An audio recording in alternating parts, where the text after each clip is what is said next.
Petite parenthèse sur le jugement, c'est un mécanisme de l'homme. Juger les gens, c'est la base d'un rapport humain. Tu rencontres quelqu'un, tu le juges. Moi, quand je suis rentré sur scène, vous m'avez jugé. Ah, Édouard Philippe fait du stand-up, c'était rigolo, on est passé à autre chose. Non. À la base, le jugement, c'est pour éviter à l'homme des situations de danger. Et je trouve que ça n'a plus aucun rapport. C'est comment on est passé de attention, meute de loup, danger, à attention, meute de loup, danger, Corinne, ta frange, bof. Quoi Ouais. Aujourd'hui, on se juge sur des choses très superficielles. C'est l'argent, le pouvoir. Moi, je vois la photo de mes grands-parents à l'époque en noir et blanc à leur mariage. Je sais pas sur quoi ils se jugeaient. Hein. Mais c'est pas la beauté, frérot. Waouh. J'ai dit putain, papy, beau gosse là. Il m'a dit non, c'est ta grand-mère. Moi, je suis à côté. Je dis ah ouais, la vache. Waouh. Ah ouais, d'accord. Il y a une théorie qui dit que les gens qui jugent beaucoup sur l'apparence, c'est des gens qui se jugent eux-mêmes sur leur apparence. Moi, j'ai un ami à moi, il a pas de tétons. Pas de tétons, nos tétons, ça roule. Cet été, on est sur la plage. Il y a une fille qui passe, il me dit ah, elle a pas de sein. Je dis bah, tu portes un très mauvais jugement sur toi-même, elle a quand même 2 tétons de plus que toi. Il me dit t'as pas de sourcils, ferme ta gueule. Je dis ouais. Et après, juste après, il y a un mec qui passe, il a pas de jambes. Et là, il dit rien. Je dis mais il me dit ah, il a pas de sein. Je dis ok, t'es un malade mental en fait, c'est ça qui se passe. Non, là, après, j'ai mes potes, ils m'ont dit Amy, teste les sites de rencontres. Alors moi, je vous assure, je suis jamais allée, mais j'ai testé. Mais je suis pas très fan parce que je trouve que très souvent, les hommes, ils montrent toujours leur meilleur côté. Hein, et tu te rends compte très rapidement qu'il n'y a pas d'autre côté, en fait. Hein, Mais bon, j'y suis allée et j'avais 3 critères. Moi, je veux qu'il soit absolument intelligent, drôle. Et franchement, le physique, je m'en fous. Voilà, je trouve que c'est la maturité, voilà, ou la détresse. Et j'ai matché très rapidement avec quelqu'un qui était de Paris, parce que comme vous avez compris, je suis de Marseille. Je me suis dit, peut-être que je le rencontrerai, c'est pas mal. Et je vois que la photo, on voit pas trop, mais en vrai, je m'en fiche. Et il est consultant en géopolitique. Donc je me dis, bon voilà, ça va être intéressant. Mais je me méfie, tu vois, j'ai pas 20 ans. Je lui ai donné directement mon numéro de téléphone.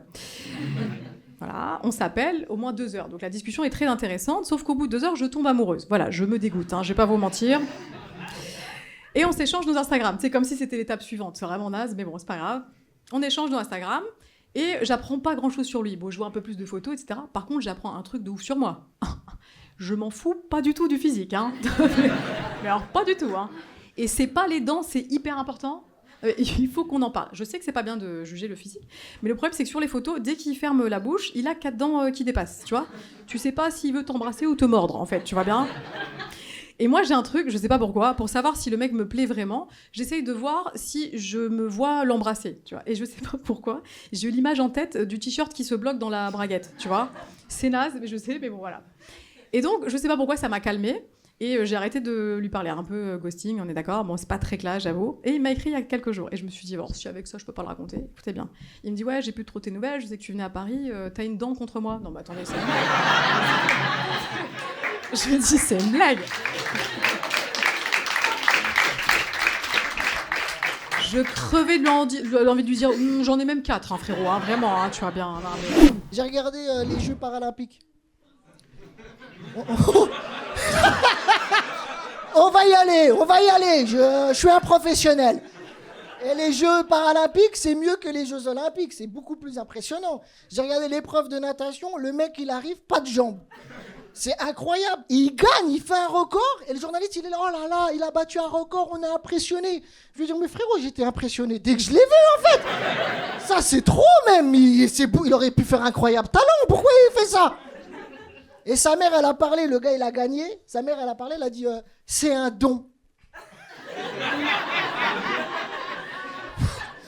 Non, la maman, elle voit trop les choses en gros, là. C'est pas un don, hein. Ça, c'est une malédiction. Personne n'a vu quelqu'un dire « Oh, la chance, t'as pas de jambes, la chance !» Mais après, il faut rigoler parce que c'est le vivre ensemble. On se moque pas d'eux, on est avec eux.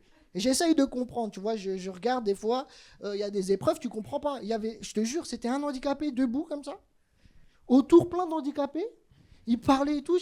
TPMP, ça s'appelle. Je te jure, j'ai pas compris le... C'était tout pour moi, c'était Younes Hanifi. Merci de m'avoir écouté, les amis. Il y a des gens, j'ai l'impression que l'amour, c'est facile pour eux. C'est fluide. Souvent, je les repère quand je leur demande comment ils se sont rencontrés et que la meuf te dit « Dès que je l'ai vu, direct, j'ai su que c'était lui. »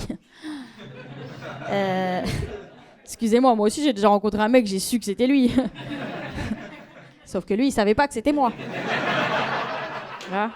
Lui, il pensait que c'était elle. Genre, vraiment, j'étais à 2 doigts d'aller voir sa meuf, lui dire « Tu sais que c'est pas toi, c'est moi. » C'est horrible. Qu'est-ce qu'il faut faire quand t'es pas aimé en retour? Est-ce qu'il faut accepter ou se battre pour la personne que t'aimes? C'est une vraie question.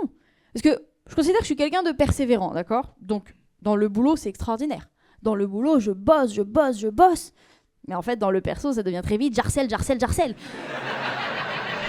Moi, je vous explique, je suis franco-marocain, ok? Mes parents ils sont marocains. Et quand j'étais petit, ils me parlaient en arabe et en français, ok? Et parfois, tu sais, dans une phrase en français, ils pouvaient mettre un mot en arabe dedans. Du coup, pour moi, c'était du français. C'est quoi ce piège de fou, là? Tu me mets en arabe dans du français, c'est du français, frère.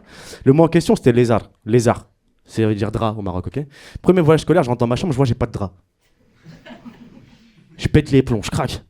Je dis, madame, pourquoi j'ai pas de lézard, en fait, là? Pourquoi lui, il a des lézards, moi, j'ai pas un lézard. C'est quoi le... La prof, elle est dubitative devant moi, frère. Là, je comprends pas quand tu me parles, là, Moi, je craque, je suis frustré, je suis un enfant, je dis, des lézards! Je comprends pas quoi dans le mot lézard, en fait. Elle me dit des draps, je fais, ah...